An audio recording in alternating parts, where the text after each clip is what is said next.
എല്ലാവർക്കും നമസ്കാരം. PV അൻവർ പിണറായി വിജയനെതിരായിട്ട് കഴിഞ്ഞ 10-20 ദിവസങ്ങൾ കൊണ്ട് നടത്തിക്കൊണ്ടിരുന്ന ആരോപണങ്ങൾ പര്യവസാനിച്ചിരിക്കുന്നു. പിണറായി വിജയനോട്, പാർട്ടി പ്രവർത്തകരോട്, പൊതുസമൂഹത്തോട്, പോലീസിനോട് ഒക്കെ PV അൻവർ മാപ്പ് പറയുന്ന ഫേസ്ബുക്ക് പോസ്റ്റാണ്. PV അൻവർ തന്റെ ഫേസ്ബുക്കിൽ കുറിക്കുന്നത് ഇപ്രകാരമാണ്: CPM സംസ്ഥാന സെക്രട്ടേറിയറ്റിനോട്, ഈ നാട്ടിലെ ഇടതുപക്ഷ ജനാധിപത്യ മുന്നണി പ്രവർത്തകരോട്, പൊതുസമൂഹത്തിനോട് കഴിഞ്ഞ കുറച്ച് ദിവസങ്ങളായി നടക്കുന്ന സംഭവ വികാസങ്ങൾ നിങ്ങൾ ശ്രദ്ധിച്ചിരിക്കുമല്ലോ. ഒരു പൊതുപ്രവർത്തകൻ എന്ന നിലയിൽ ഏറെ വിഷമത്തോടെയാണ് ഈ വിഷയത്തിൽ ഇടപെട്ടിരുന്നത്. എന്നാൽ ഇത് സാധാരണക്കാരായ പാർട്ടി അണികളെയും പൊതുസമൂഹത്തിന്റെയും നന്മയ്ക്കായി ഏറ്റെടുത്ത് നടത്തേണ്ടി വന്ന പ്രവർത്തനമാണ്. പോലീസിലെ ചില പുഴുക്കുത്തുകൾക്കെതിരെയാണ് ശബ്ദമുയർത്തിയത്. അക്കാര്യത്തിൽ ലെവലേശം കുറ്റബോധമില്ല, പിന്നോട്ടുമില്ല. വിഷയങ്ങൾ സംബന്ധിച്ച് സർക്കാരിന് നൽകിയ പരാതിയിന്മേൽ സർക്കാർ പല അടിയന്തര നടപടികളും സ്വീകരിച്ചതിൽ നിന്ന് തന്നെ വിഷയത്തിന്റെ ഗ്രാവിറ്റി വ്യക്തമാണ്. എന്നാൽ കുറ്റാരോപിതർ തൽസ്ഥാനത്ത് തുടരുന്നതിനോട് അന്നും ഇന്നും വിയോജിപ്പുണ്ട്. അത് പലതവണ വ്യക്തമാക്കിയിട്ടുമുണ്ട്. ഇന്നാട്ടിലെ സഖാക്കളെയും പൊതുജനങ്ങളെയും ബാധിക്കുന്ന ഒരു ഗൗരവകരമായ വിഷയം എന്ന നിലയ്ക്കാണ് ഈ വിഷയത്തെ സമീപിച്ചത്. ഇക്കാര്യത്തിൽ ആരും നടക്കാത്ത വഴികളിലൂടെയൊക്കെ നടക്കേണ്ടി വന്നിട്ടുണ്ട്. അതെന്റെ പ്രിയപ്പെട്ട പാർട്ടി സഖാക്കളെ വേദനിപ്പിച്ചിട്ടുണ്ട് എന്ന ബോധ്യം എനിക്കുണ്ട്. മറ്റു വഴികൾ എനിക്ക് മുന്നിൽ ഉണ്ടായിരുന്നില്ല. അക്കാര്യത്തിൽ നിങ്ങൾ ഓരോരുത്തരോടും ക്ഷമ ചോദിക്കുന്നു. ഇങ്ങനെ അല്ലല്ലോ സഖാവേ, PV അൻവറെ, നീ നേരത്തെ പറഞ്ഞത്. പച്ചയ്ക്ക് ചോദിക്കുകയാണെങ്കിൽ PV അൻവറെ, നിനക്ക് എത്ര വാപ്പയുണ്ട് എന്ന് ചോദിച്ചാൽ നിനക്ക് വിഷമമൊന്നും തോന്നരുത്. കാരണം നീ നേരത്തെ പറഞ്ഞത് പാർട്ടിയും സഖാക്കളും സാധാരണ പാർട്ടി പ്രവർത്തകരും പൊതുജനങ്ങളുമെല്ലാം നിനക്കൊപ്പമാണ് എന്നാണ് പറഞ്ഞത്. ഈ പാർട്ടി പ്രവർത്തകർ വേദനിക്കുന്നു എന്ന് അവസാന നിമിഷം ഫേസ്ബുക്കിൽ കുറിക്കുമ്പോൾ പാർട്ടിയുടെ അണികൾ തനിക്കൊപ്പമല്ല, അത് പാർട്ടി നേതൃത്വം പിണറായി വിജയനൊപ്പമാണ്, ഗോവിന്ദൻ മാഷിനൊപ്പമാണ്, P ശശിക്കൊപ്പമാണെന്ന് എപ്പോഴാണ് സഖാവെ അൻവറെ തനിക്ക് വെളിപാടുണ്ടായത്? അപ്പോ തന്നെ പാർട്ടി കൈവിട്ടാല്, ഇടതുപക്ഷം കൈവിട്ടാല്, മന്ത്രിസ്ഥാനം തരാത്ത ഇടതുപക്ഷ മുന്നണിയിൽ നിന്ന് ഇക്കുറി ഈ വിവാദങ്ങളൊക്കെ ഉയർത്തിവിട്ടിട്ട് കാലുമാറിയാല് മുസ്ലിം ലീഗ് വഴി ഐക്യജനാധിപത്യ മുന്നണിയിലേക്ക് അല്ലെങ്കിൽ കോൺഗ്രസ് നേതൃത്വം നൽകുന്ന രാഷ്ട്രീയ മുന്നണിയിലേക്ക് ചേക്കേറി അടുത്ത മന്ത്രിസഭയിൽ ഒരു മന്ത്രിസ്ഥാനം തരപ്പെടുത്താമെന്നുള്ള ഒരു താല്പര്യം കൂടി PV അൻവറിനുണ്ട് എന്നുള്ള ആ ഒരു തന്റെ മനസ്സിലെ ഉള്ളിലിരിപ്പാണ് ഈ ഫേസ്ബുക്കിലൂടെ, ഈ വരികളിലൂടെ പുറത്തു കാണുന്നത്. മാത്രമല്ല, ഇത്തരത്തിൽ പൊതുസമൂഹത്തിന്റെ നന്മയ്ക്ക് വേണ്ടിയിട്ട്, പാർട്ടിയുടെ നന്മയ്ക്ക് വേണ്ടിയിട്ട് താൻ അത്ര വലിയ എന്ത് ദൗത്യമാണ് ഇവിടെ നിർവഹിച്ചത്? ഈ പൊതുസമൂഹത്തിന് വേണ്ടിയിട്ടാണ് ഈ സ്വർണ്ണക്കള്ളക്കടത്തുകാരെ കൂട്ടുപിടിച്ചുകൊണ്ട് പോലീസിനെ നിർവീര്യമാക്കാൻ വേണ്ടിയിട്ട് നിരന്തരമായിട്ട് പരിശ്രമിച്ചു കൊണ്ടിരുന്നത്. ഫേസ്ബുക്കിൽ നിങ്ങൾ കുറിച്ച ഓരോ വരികളിലും നിങ്ങൾ നാളിതുവരെ നടത്തിയ പ്രവർത്തനങ്ങളുടെ വിരോധാഭാസം അതിൽ വ്യക്തമായിട്ട് പറയുന്നുണ്ട്. താഴോട്ട് പറയുന്നത്, വിഷയങ്ങൾ സംബന്ധിച്ച് വിശദമായി എഴുതി നൽകിയാൽ അവ പരിശോധിക്കുമെന്ന് പാർട്ടി സംസ്ഥാന സെക്രട്ടറി സഖാവ് MV ഗോവിന്ദൻ മാസ്റ്റർ അറിയിച്ചിരുന്നു. വിശദമായി പരാതി അദ്ദേഹത്തിന് എഴുതി നൽകിയിട്ടുണ്ട്. ഇക്കാര്യത്തിൽ സമയബന്ധിതമായി വേണ്ട പരിശോധനകൾ ഉണ്ടാകുമെന്ന് അദ്ദേഹം ഇന്നും വ്യക്തമാക്കിയിട്ടുണ്ട്. നിങ്ങൾ മാധ്യമങ്ങളുടെ മുന്നിൽ പറഞ്ഞത് അങ്ങനെ അല്ലല്ലോ അൻവറെ. നിങ്ങൾ പറഞ്ഞത്, ഞാൻ എഴുതി നൽകിയ നിരവധി തവണ പാർട്ടിക്ക് പരാതി നൽകിയിട്ടുണ്ട്. ഞാൻ എഴുതി നൽകിയ പരാതികളെല്ലാം കൂടി കൂട്ടിച്ചേർത്താല് ഒരു പുസ്തകമുണ്ടാക്കാൻ തക്കവണ്ണം ഉള്ള പരാതികളാണ് ഞാൻ നൽകിയിരിക്കുന്നത്. പാർട്ടിയിൽ എനിക്ക് വിശ്വാസമല്ല, എനിക്ക് വിശ്വാസമുള്ളത് പൊതുസമൂഹത്തിലാണ്, കേരളത്തിന്റെ ജനതയിലാണ്, പാർട്ടി സാധാരണ പ്രവർത്തകരിലാണ്, പ്രാദേശിക നേതാക്കളിലാണ് എന്ന് പറഞ്ഞ് മാധ്യമങ്ങളുടെ മുന്നിൽ നിങ്ങൾ പ്രസ്താവന നടത്തി, കസർത്തു നടത്തിയിട്ട് മണിക്കൂറുകൾ കഴിയും മുമ്പ് ഈ തിരുത്തിപ്പറയലിന്റെ അർത്ഥം എന്താണ്? ഇതിനെയല്ലേ നിലപാടില്ലാത്തവൻ എന്ന് പറയേണ്ടത്? ഇത്രയ്ക്ക് നിലപാടില്ലാത്ത ഒരു ഭീരുവാണ് PV അൻവർ എന്ന് നിങ്ങൾ എത്ര പ്രാവശ്യം തെളിയിച്ചു? ഇന്ന് ചേർന്ന പാർട്ടി സംസ്ഥാന സെക്രട്ടേറിയറ്റും ഇക്കാര്യം വ്യക്തമാക്കിയിട്ടുണ്ട്. വിവാദ പോലീസ് ഉദ്യോഗസ്ഥന്റെ RSS സന്ദർശനത്തിൽ തുടങ്ങി തൃശൂർ പൂരം മുതൽ വർഗീയത പ്രചരിപ്പിക്കുന്ന യൂട്യൂബേഴ്സിനെ സഹായിച്ചതുവരെയും സ്വർണ്ണക്കള്ളക്കടത്തടക്കമുള്ള മറ്റനേകം ഗുരുതരമായ വിഷയങ്ങളുമാണ് ഞാൻ ഉയർത്തിയത്. ഇക്കാര്യത്തിൽ ചാപ്പയടിക്കും മുൻവിധികൾക്കും അതീതമായി നീതിപൂർവമായ പരിശോധനയ്ക്കും നടപടിക്കും ഈ പാർട്ടി നടപടി സ്വീകരിക്കും എന്ന് എനിക്ക് ഉറപ്പുണ്ട്. ഈ നാട്ടിലെ മതേതരത്വം നിലനിന്ന് കാണണമെന്ന് ആഗ്രഹിക്കുന്ന വലിയൊരു സമൂഹത്തിന്റെ എക്കാലത്തെയും വലിയ ആശ്രയമാണ് ഇടതുപക്ഷം. ഈ ചേരിക്ക് മുന്നിൽ നിന്ന് നേതൃത്വം നൽകുന്ന പ്രസ്ഥാനമാണ് CPIM. ഈ പാർട്ടിയോട് അങ്ങേയറ്റത്തെ വിശ്വാസമുണ്ട്. നൽകിയ പരാതി പാർട്ടി വേണ്ട രീതിയിൽ പരിഗണിക്കുമെന്നും ചില പുഴുക്കുത്തുകൾക്കെതിരായ വേണ്ട നടപടികൾ സ്വീകരിക്കുമെന്നും എനിക്ക് ഉറപ്പുണ്ട്. ഇക്കാര്യങ്ങളെല്ലാം പാർട്ടിയുടെ ശ്രദ്ധയിൽപ്പെടുത്തിയിട്ടുണ്ട്. PV അൻവർ ഇടതുപാളയത്തിൽ നിന്ന് പുറത്തിറങ്ങുന്നത് നോക്കി നിൽക്കുന്ന മറ്റുള്ളവരോടും ചില മാധ്യമങ്ങളോടും ഇക്കാര്യത്തിൽ നിരാശരായേ മതിയാകൂ. ഈ പാർട്ടി വേറെയാണ്, ആളും വേറെയാണ്.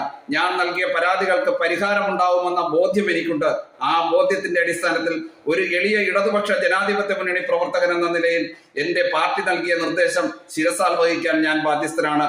ഈ വിഷയത്തിൽ പരസ്യ പ്രസ്താവന ഈ നിമിഷം മുതൽ ഞാൻ താൽക്കാലികമായി അവസാനിപ്പിക്കുന്നു. പാർട്ടിയിൽ എനിക്ക് പൂർണ്ണ വിശ്വാസമുണ്ട്. നീതി ലഭിക്കും എന്ന് എനിക്ക് ഉറപ്പുണ്ട്. പാർട്ടിയാണ് എല്ലാത്തിനും മുകളിൽ. സാധാരണക്കാരായ ജനങ്ങളാണ് ഈ പാർട്ടിയാണ് എല്ലാത്തിനും മുകളിൽ. സാധാരണക്കാരായ ജനങ്ങളാണ് ഈ പാർട്ടിയുടെ അടിത്തറ. സഖാക്കളെ നാം മുന്നോട്ട്. അല്ലെ PV അൻവറെ, മനസ്സിലാകാത്തോണ്ട് ചോദിക്കുകയാണ്. പാർട്ടിയിൽ വിശ്വാസമുണ്ട് എന്ന് നിങ്ങൾക്ക് ഈ വൈകി വന്ന വിവേകത്തെ ശുദ്ധ വിവരക്കേടെന്ന് വിളിക്കുവാനാണ് മലയാളി ആഗ്രഹിക്കുന്നത്. കാരണം നിങ്ങൾ എന്താണ് പറഞ്ഞത്? പാർട്ടി വിട്ടുപോകേണ്ടി വന്നാൽ കൂടി എനിക്കതിന് മടിയില്ല എന്നും എന്റെ നിലപാടുകൾക്ക് മാറ്റമില്ല എന്നും ഈ പോരാട്ടം എത്ര ശക്തമായിട്ടായാലും അത് ഈ പോരാട്ടം തുടർന്ന് ശക്തമായിട്ട് മുന്നോട്ട് കൊണ്ടുപോകുമെന്നും അത് ഇനി കാരാഗ്രഹവാസമാണ് എന്നെ കാത്തിരിക്കുന്നതെന്ന് എനിക്ക് തിരിച്ചറിവുണ്ടെന്നും ജയിലില് സുഭിക്ഷമായിട്ട് ഭക്ഷണം കൃത്യസമയത്ത് കിട്ടും, ജയിലിൽ കിടക്കേണ്ടി വന്നാലും ഞാൻ ഇനി അണുവിട വ്യതിചലിക്കില്ല എന്നും പറഞ്ഞ നിങ്ങളെ ഏതു സമയത്താണ് നിങ്ങൾക്ക് ഈ മനം മാറ്റം ഉണ്ടായത്? MM ഹസൻ ഐക്യജനാധിപത്യ മുന്നണിയിലെ കോൺഗ്രസ് മുന്നണിയിലേക്ക് നിങ്ങളെ ആവശ്യമില്ല, നിങ്ങളെ വേണ്ട എന്ന് പറഞ്ഞപ്പോഴാണ് മനം മാറ്റം ഉണ്ടായത്. മുസ്ലിം ലീഗ് നിങ്ങളെ സഹായിക്കാൻ വേണ്ടിയിട്ട് ഓടി നടക്കുമ്പോൾ, ചാനൽ റൂമുകളിൽ ഇരുന്ന് വാദിച്ച് മത്സരിക്കുമ്പോൾ, PV അൻവറിന് വേണ്ടിയിട്ട് അങ്ങനെ ഘോരഘോരം വാദിക്കുമ്പോൾ, അങ്ങനെ ചുളുവില് നിങ്ങൾക്ക് കോൺഗ്രസ് മുന്നണിയിലേക്ക് കടന്നു കയറി അങ്ങനെ ഒരു മന്ത്രിസ്ഥാനമൊക്കെ ലക്ഷ്യം വെച്ചുള്ള ഒരു പരിശ്രമമായിരുന്നു നിങ്ങൾ നടത്തിയത് എന്നുള്ളത് നിങ്ങളെ ഈ ഫേസ്ബുക്ക് സ്റ്റേറ്റ്മെന്റിൽ വളരെ വ്യക്തമായിട്ടുണ്ട് സഖാവേ. PV അൻവർ എന്ന് പറയുന്ന കൊടും ക്രിമിനൽ ഈ കേരളത്തിൽ അഡ്വക്കേറ്റ് ജയശങ്കർ എന്ന് പറയുന്ന ആ രാഷ്ട്രീയ നിരീക്ഷകനായിട്ടുള്ള, ആ സാമൂഹ്യ നിരീക്ഷകനായിട്ടുള്ള അദ്ദേഹത്തിന്റെ ഓഫീസിൽ ചെന്ന് എത്ര നികൃഷ്ടമായിട്ടുള്ള പ്രവർത്തനം നടത്തുമെന്നാണ് നിങ്ങൾ കക്കൂസ് മാലിന്യം കൊണ്ടുവന്ന് അദ്ദേഹത്തിന്റെ ഓഫീസിൽ കൊണ്ടുവന്ന് അദ്ദേഹത്തിന്റെ തലയിൽ ഒഴിക്കുമെന്നൊക്കെ പറഞ്ഞിട്ട് നവമാധ്യമങ്ങളിലൂടെ അപമാനിച്ചത്. അത് തുടങ്ങി നിങ്ങൾ ഈ നാട്ടിലെ ക്രമസമാധാന ചുമതലയുള്ള ഉന്നത പോലീസ് ഉദ്യോഗസ്ഥന്മാരെ അപമാനിച്ചത്, ആ പോലീസ് ഉദ്യോഗസ്ഥന്മാർ വഴി പോലീസ് സേനയെ ഒന്നടങ്കം അധിക്ഷേപിച്ചത്, ഈ കേരളത്തെ നിങ്ങൾ ആകമാനം അപമാനിച്ചത്, ഇതൊക്കെ ചെയ്തിട്ട് നിങ്ങൾ ഇപ്പോൾ ക്ഷമാപണം നടത്തുകയാണ്. നിങ്ങൾക്കിപ്പോൾ മനം മാറ്റം ഉണ്ടായിരിക്കുകയാണ്. എപ്പോഴാണ് മനം മാറ്റം ഉണ്ടായത്? MM ഹസൻ പറഞ്ഞു നിങ്ങളെ ആവശ്യമില്ല എന്ന്. നിങ്ങളെ സ്വീകരിക്കാൻ കോൺഗ്രസ് മുന്നണി തയ്യാറല്ല എന്ന് പറഞ്ഞപ്പോൾ നിങ്ങൾക്ക് മനം മാറ്റം ഉണ്ടായി. ഇപ്പോ മനസ്സിലായി, KT ജലീലിന് മനസ്സിലായി, കാരാട്ട് റസാഖിന് മനസ്സിലായി. കാരാട്ട് റസാഖിന്റെ ഫേസ്ബുക്ക് കുറിപ്പ് വന്നിട്ടുണ്ട്. ഇതിനോടൊപ്പം ഇടതു മുന്നണിയോട് നിങ്ങൾ സമരസപ്പെടണം. ഈ പരസ്യ പ്രസ്താവനയിൽ നിന്ന് പിന്മാറുവാൻ വേണ്ടിയിട്ട് നിങ്ങൾ തയ്യാറാകണം. ഇതെല്ലാം നിങ്ങൾ തങ്ങളിൽ കൂടിയാലോചിച്ച് ഒരു രഹസ്യ അജണ്ടയുടെ ഭാഗമായിട്ട് തന്നെയാണ് കൃത്യമായിട്ട് ഇത്തരത്തിൽ നിങ്ങൾ മനം മാറുവാൻ വേണ്ടിയിട്ട് നിങ്ങളെ പ്രേരിപ്പിച്ചത്. നിങ്ങളെ കോൺഗ്രസ് മുന്നണി സ്വീകരിക്കില്ല എന്ന് പറഞ്ഞത് കൊണ്ട് മാത്രമല്ല, നിങ്ങൾക്കടുത്ത കോൺഗ്രസ് മുന്നണി ഒരുപക്ഷെ സർക്കാർ ഉണ്ടാക്കിയാൽ അതിലൊരു മന്ത്രിസ്ഥാനം ലഭിക്കില്ല എന്ന് പറഞ്ഞത് കൊണ്ട് മാത്രമല്ല, നിങ്ങൾക്ക് എതിരായിട്ടുള്ള ഒരു അന്വേഷണം ആരംഭിച്ചിരിക്കുന്നു. അതായത് ഫോൺ ചോർത്തലുമായിട്ട് ബന്ധപ്പെട്ട് സ്വർണ്ണക്കള്ളക്കടത്തുകാരുമായിട്ടുള്ള നിങ്ങളുടെ വഴിവിട്ട ബന്ധത്തെക്കുറിച്ച്, കണക്കില്ലാത്ത പണം നിങ്ങൾ സൂക്ഷിക്കുന്നതിനെ കുറിച്ച്, നിങ്ങൾ ഈ ക്രിമിനൽ സംഘങ്ങളുമായിട്ട്, മയക്കുമരുന്ന് മാഫിയ സംഘങ്ങളുമായിട്ട് നിങ്ങൾക്കുള്ള ബന്ധത്തെക്കുറിച്ച് ഒരു അന്വേഷണം ആരംഭിക്കുവാൻ വേണ്ടിയിട്ട് പോകുന്നു. ഗവർണർ അതിനു വേണ്ടിയിട്ട് കേരളത്തിന്റെ മുഖ്യമന്ത്രിക്ക് നിർദ്ദേശം നൽകിയിരിക്കുന്നു, നിങ്ങളെക്കുറിച്ചുള്ള സമഗ്രമായിട്ടുള്ള അന്വേഷണം നടത്തുവാൻ വേണ്ടിയിട്ട്. നിങ്ങൾക്ക് ഈ കേരളം ഭരിക്കുന്ന ഇടതു മുന്നണിയെ കൂടി പിണക്കിയിട്ട് ഈ അന്വേഷണത്തെ അട്ടിമറിക്കാൻ സാധ്യമല്ല.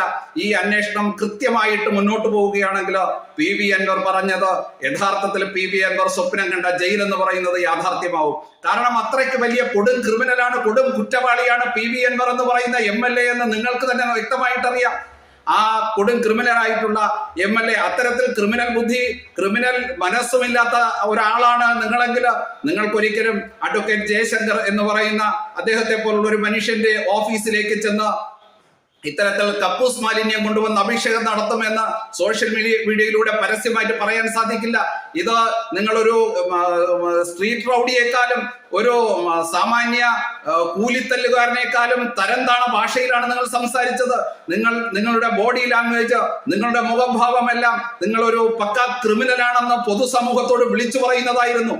അതുകൊണ്ട് PV അൻവർ MLA, നിങ്ങളുടെ മനം മാറ്റം എന്ന് പറയുന്നത് നിങ്ങൾ ലക്ഷ്യം വെച്ച മന്ത്രി പദം കിട്ടില്ല എന്നുള്ള ആ യാഥാർത്ഥ്യം നിങ്ങൾ തിരിച്ചറിഞ്ഞത് കൊണ്ടാണ്. അതിലേറെ നിങ്ങളുടെ മനം മാറ്റം എന്ന് പറയുന്നത് പാർട്ടിയോടുള്ള കൂറുകൊണ്ടല്ല, കമ്മ്യൂണിസ്റ്റോടുള്ള കൂറുകൊണ്ടല്ല, CPM-നോടുള്ള ആത്മാർത്ഥത കൊണ്ടല്ല, പിണറായി വിജയനോടുള്ള അനുസരണ കൊണ്ടല്ല, ഗോവിന്ദ മാഷിനോടുള്ള സ്നേഹം കൊണ്ടല്ല. നിങ്ങളുടെ മനസ്സ് മാറിയത് നിങ്ങൾക്ക് നേരെ വരുന്ന അന്വേഷണം എന്ന് പറയുന്ന നിങ്ങൾക്ക് നേരെ വരുന്ന ആ ഒരു ദുരന്തം നിങ്ങൾ നേരിൽ കണ്ടുകൊണ്ടാണ്. നിങ്ങൾക്ക് വഴിവിട്ട മയക്കുമരുന്ന് മാഫിയകളുമായിട്ട് ബന്ധമുണ്ട്, നിങ്ങൾക്ക് സ്വർണ്ണ കള്ളക്കടത്തുകാരുമായിട്ട് ബന്ധമുണ്ട്, നിങ്ങൾ കേരളത്തിലെ ഒരു അറിയപ്പെടുന്ന കള്ളപ്പണ രാജാവാണ്. ആ PV അൻവർ എന്ന് പറയുന്ന ഇവിടുത്തെ കേരളത്തിന്റെ ഈ കള്ളപ്പണ രാജാവിന് ഈ അന്വേഷണത്തിൽ നിന്ന് രക്ഷപ്പെടണമെങ്കിൽ CPM-ഉമായിട്ട് സമരസപ്പെട്ടേ മതിയാവുകയുള്ളൂ. CPM-ന്റെ നിർദ്ദേശങ്ങൾക്ക് വഴങ്ങിയേ മതിയാവുകയുള്ളൂ. അതുകൊണ്ടാണ് നിങ്ങൾ നിരുപാധികം യാതൊരുവിധ ഉപാധികളുമില്ലാതെ പിണറായി വിജയന്റെ പാതാരവൃന്ദങ്ങൾ സാഷ്ടാംഗം പ്രണമിച്ച് നിങ്ങൾ മാപ്പ് പറഞ്ഞത്.